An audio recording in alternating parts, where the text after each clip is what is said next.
یہ کہتے ہیں کہ میری بچی جو ہے وہ انگلش پوئٹری کرتی ہے اور کبھی نعت بھی لکھ لیتی ہے یا ویسی، تو اس کی کیا کچھ شرائط وغیرہ ہیں یہ دیکھ لیں۔ دیکھیں سب سے پہلی چیز تو یہ ہے کہ اگر اسلام کے بارے میں لکھ رہے ہیں، جیسے نبی کریم کی نعت ہے، کچھ اسلام کے بارے میں یا پھر اللہ تبارک و تعالیٰ کے بارے میں، تو اس کے لیے ضروری علم دین کا ہونا لازم ہے۔ اللہ تبارک و تعالیٰ کی بھی ایسی تعریف نہیں کریں گے کہ اس میں کوئی خطرناک پہلو نکلتا ہو۔ جیسے اب عام میں سمجھانے کے لیے عرض کر رہا ہوں، اللہ کو سخی نہیں کہہ سکتے آپ، کیونکہ سخی سخاوت سے نکلا ہے، اور سخاوت کا مطلب یہ ہوتا ہے کہ اپنی ضرورت سے زیادہ چیز کسی کو دے دینا۔ تو اللہ تعالیٰ کے لیے تو ضرورت ہوتی نہیں، اس لیے لفظ سخی اللہ کے لیے استعمال نہیں کر سکتے ہیں۔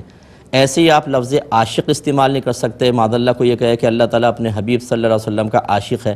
کیونکہ عاشق بنا ہے عشق سے، اور عشق میں انسان آؤٹ آف کنٹرول ہو جاتا ہے۔ یہ محبت کی آخری منزل ہوتی ہے جس میں وہ اپنی طبیعت پر، اپنی کیفیات پہ کنٹرول کھو بیٹھتا ہے، یعنی محبت حد درجہ اس کی عقل پر غالب آ جاتی ہے۔ تو اللہ تعالیٰ کے لیے بزرگان دین نے فرمایا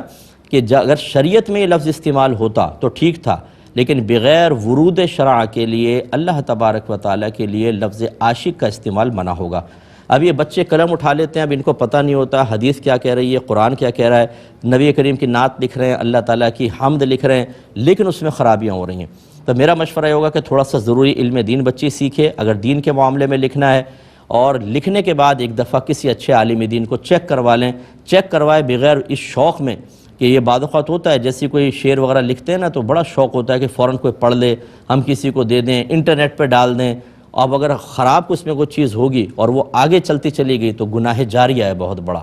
اچھا، اس کے علاوہ اگر دنیاوی لحاظ سے بھی کچھ لکھ رہے ہیں تو اس میں فحش نہ ہوں، گندی چیزیں نہ ہوں، خراب قسم کی باتیں نہ ہوں، صحیح چیز ہونی چاہیے۔ یعنی عام جیسے اپنے ملک کے لیے لکھ لی، مثال کے طور پر اپنے ماں باپ کے لیے کچھ اشعار لکھ لیے، اچھے اشعار اگر لکھنا چاہیں، شریعت اس کو منع نہیں کرتی، پھر وہ بالکل اس میں لکھ سکتی ہیں۔